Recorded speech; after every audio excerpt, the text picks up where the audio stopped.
안녕하십니까. 박승태입니다. The Bluetooth device is ready to pair. The Bluetooth device is connected successfully. 오늘은 3.1절 독립운동에 관해서 한번 생각해보고 우리 역사를 한번 되돌아보고 싶습니다. 3월 1일은 봄이 시작되는 날이라고 할 수 있습니다. 그러니까 새 생명이 움트는 자연의 이치에서 만물이 소생하는 그런 계절입니다. 우리 선조들은 상당히 어떤 행사의 날을 잡을 때도 상당히 깊이 생각한 것 같습니다. 만물이 소생하는 봄 기운이 만연되는 그 시기에 나라의 독립을 외쳤던 그 선조들의 의기는 대단합니다. 시인들의 그 시구에도 여러 간데 나옵니다. 물론 서양의 시는 봄을 찬양할 때 꽃의 아름다움이나 자연의 아름다움을 말하고 있으나 우리나라 시인들은 상당히 그 독립에 대한 의지가 강했던 것 같습니다. 한 예를 들면 빼앗긴 들에도 봄은 오느나 정말로 대단한 절규지요. 하늘을 우러러 한 점 부끄러움이 없는 삶을 살기를 바라노라 얼마나 멋있습니까?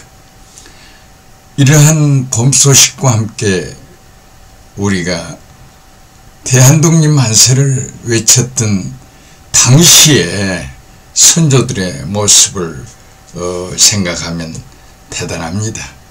특히 잘 알려진 대로 이화 학당의 유관순 여사 같은 분은 19세에 꽃다운 나이에 일제항거해서 대단한 역할을 하지 않습니까? 이렇게 이제 우리가 세계 만방에 일본으로부터 우리가 압제를 당하고 그래서 우리가 독립을 원한다 이렇게 이제 외칩니다. 그것이 1919년 3월 1일입니다. 독립만세를 곳곳에서 수없이 불러댑니다. 그걸 계기로 해서 2월 28일 이제 독립선언 낭독도 의미가 깊습니다만 3.1운동이라고는 물결이 전국 방방곡곡에서 간헐적으로 아주 힘차게 그리고 지속적으로 계속됩니다.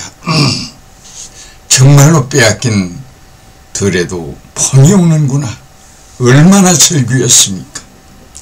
이러다가 이제 1945년 일본의 그 원자탄 투하로 인해서 일본이 손을 듭니다. 그래서 이제 그 전쟁의 4대 강국인 미국과 영국과 이제 소련과 중국이 포스탐 회담을 통해서 이제 일본의 여러 가지 항복을 받아들이면서 참 해피한 일이 벌어집니다. 싸움은 일본하고 했는데 일본 영토를 분할하는 게 아니라 어찌 된 일인지 한국 영토를 38선을 분할해서 위는 소련이 아래는 미군이 신탁통치하도록 되어 있습니다. 우리 민족은 정말 또 한 번의 그 뼈아픈 현실을 맞이합니다. 그래서 이제 이를 반대하고 별짓 다 하는데 이승만이라고 하는 분이 남쪽은, 북쪽은 김일성이라고 하는 분이 이제 뭐라 그럴까요? 수교가 돼가지고 이제 남쪽은 미 군정의 허락하에, 북한은 소련 조준군의 허락하에 정부를 수립합니다. 이때 미 군정의 벤프리트 장군이 이제 유엔 사령관이 돼서 이제 우리나라에 이제 여러 가지를 섭정을 합니다. 그러다가 1948년도에 이제 이승만 정권이 이제 들었습니다. 북한은 김일성 정권이 이제 들어서게 되고, 그래서 우리는 이 남북이 분열된 나라가 됩니다. 이때 이제 임시상해의 임시정부의 수반이었던 김구 선생님이 대한민국에 귀국하고 싶은데 열렬한 환호 속에 귀국이 될 줄 알았는데 김구 선생님의 귀국을 몹시 방해합니다.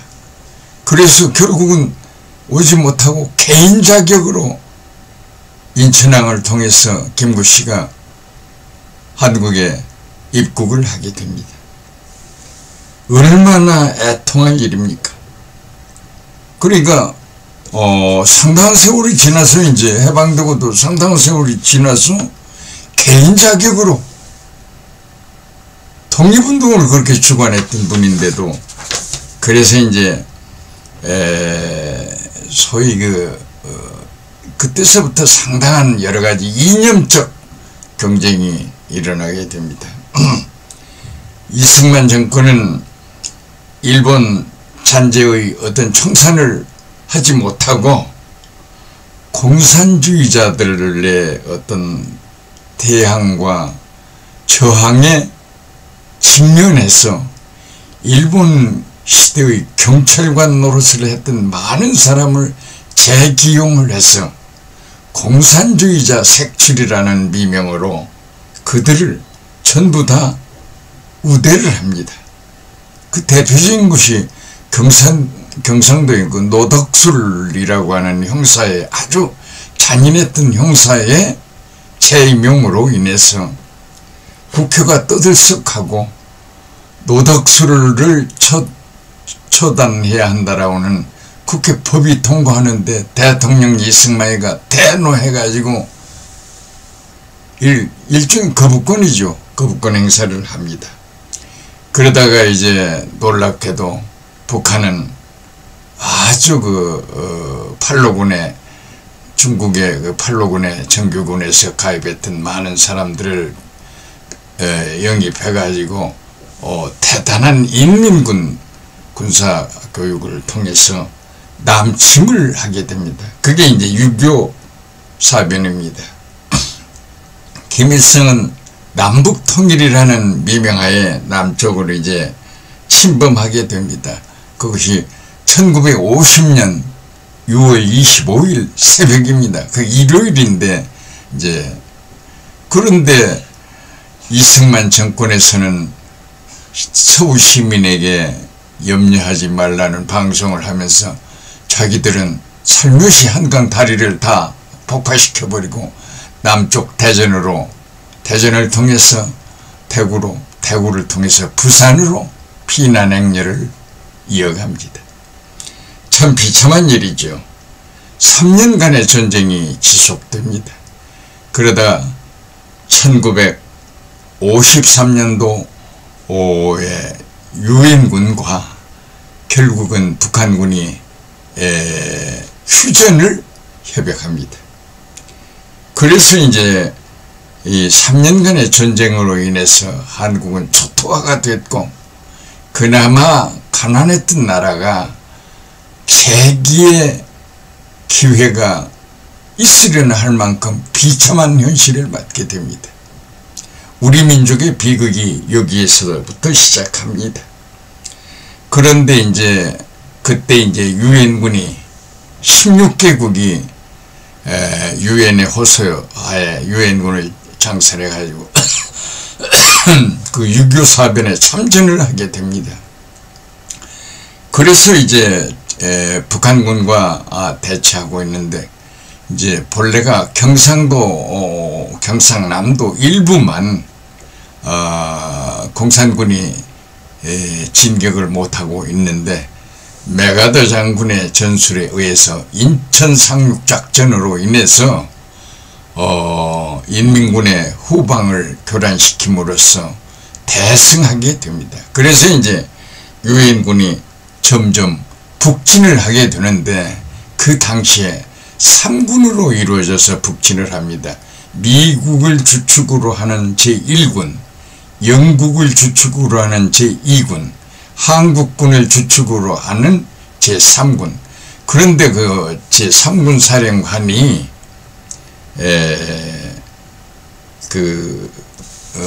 유지흥이라고 하는 일본군 장교 소령 출신인가 하는 분입니다. 그분이 이제 3군 사령관이 돼서 그 동쪽으로 미군과 서쪽으로 영국군, 그러나 평안도 쪽으로 진군은 영국군이, 함경도 쪽으로 진군은 미군이, 그리고 이제 중앙에 한국군이 진군하다가 중국이 개입을 합니다. 중공군이 이제 개입을 해서 제3군인 한국군만 공격을 합니다. 그래서 유재흥이라고 하는 3군 사령관이 당시에 우리말을 전혀 못했던 사람입니다. 당시에 일본말만 했고 우리말을 전혀, 그래서 이제 통역을 두고 지휘를 했는데 이분이 전세가 불려니까 자기만 헬리콥터를 타고 달아나 버렸습니다. 그래서 3군으로 진군했던 지역에 중공군이 진격을 해서 유엔군이 고립되게 됩니다. 그래서 함경도 쪽으로 진군했던 미군은 오도 가도 못하는 형편이 됐습니다. 그나마 이제 영국군 쪽은 그래도 서해 쪽으로 조금 후퇴라도 할 수 있었었는데, 그게 이제 145태 사건인데, 함경도 진군했던 미군은 오도 가도 못해서 함흥에다가 군함을 대어놓고 미군 철수를 합니다. 그게 이제 함흥 철수입니다. 그래서 이제 이때 다시 이제 전선이 이제 다시 38선 부근에 이루어질 때 이승만 정권은 유엔군 일본에 있는 메가더 장군에게 전시 작전권을 인양하고 돌아옵니다. 이것이 오늘까지도 지속돼서 우리 한국군은 작전권이 전혀 없습니다. 유엔군 산하에 작전권을 가지고 있는 명령체계를 갖게 되는데 유엔에는 군대가 없습니다. 그러니까 엄밀히 말하면 미군의 일부라고 봐야겠지요. 그래서 지금도 우리가 전시작전권이 없는 그런 나라입니다. 참 비참하죠. 그래서 3년간의 전쟁을 휴전으로, 북한과 미군 사이에 휴전조약이 이루어져서 휴전 상태입니다. 지금도. 이것이 우리 역사입니다. 우리 역사고 그래 이제 그렇게 오다가 이승만 정권이 여러 가지 부정이 이제 생깁니다. 장기 집권을 하기 위해서 60년대 전에 3.15 선거가 있었었는데, 그때는 웅크라에서, 유엔의 웅크라에서 선거를 감시도 하고 그랬는데, 결국 부정선거로 5인조 선거니 하여간 거창원의 부정이 있어가지고 결국은 서울의 학생들이 일어나서 이승만 정권을 추출합니다. 그게 이제 4.19입니다. 4.19 정권이 일어나서 이제 결국은 이승만은 하와이로 망명을 하게 되고 우리는 이제 장면 정권이 들어서게 되는데, 무능한 장면 정권을 틈타서 박정희가 61년 5월 16일 날 군사구태타를 일으켜서 정권을 잡습니다. 이것이 5.16 군사혁명입니다. 그렇게 내려오다가 박정희는 장기 집권으로 근 20여 년간을 집권하다가 김재규라고 하는 사람이 정보부장으로 있다가 뭐라고 할까요? 박정희를 결국은 사살함으로써 80년대의 서울의 봄이라고 하는 새로운 계기를 맞습니다. 이게 우리 역사입니다. 그래가지고 서울의 봄으로 삼김, 김대중, 김종필, 김영삼의 정치 지도자들의 세상이 돌아오지 않나, 이렇게 해서 또다시 봄을 그리워하며 새로운 정권을 기대하는데 의외로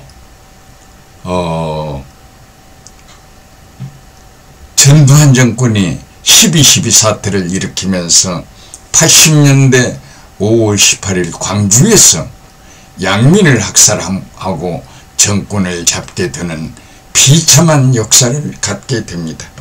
이것이 서울의 봄은 오는가? 로 끝이 됩니다. 그리고 여기서부터 또 다시 군사 독재 정권의 양상을 띈 정부가 체육관에서 체육복을 입고 대통령을 선거하는 해괴한 일을 겪게 됩니다. 우리 역사의 이 슬픈 현실입니다. 그러니까 3.1 독립운동을 맞이할 때마다 우리는 역사를 돌아보고 정신 바짝 차리고 또다시 이런 일이 없도록 해야 할 텐데, 민주화가 그 사이 여러 번 우여곡절을 겪어서 잘 되어 나가는가 해서 자고나니 선진국이 되었던 나라가 윤석열 정부가 들어서면서 어쩐 일인지 정말로 세계 웃음거리가 되고 경제는 엉망이 되고 국민들이 불안하고 이래서는 안 되는데 하는 생각을 많이 하게 됩니다. 그래서 이제 검찰공화국이라는 해괴한 이야기가 이제 유행되면서 불안해하고 나라는 나락으로 떨어져서 선진국이란 말은 요원해져 버렸고 역시 또다시 후진국의 길을 걷지 않나 걱정스러운 현실이 되었습니다.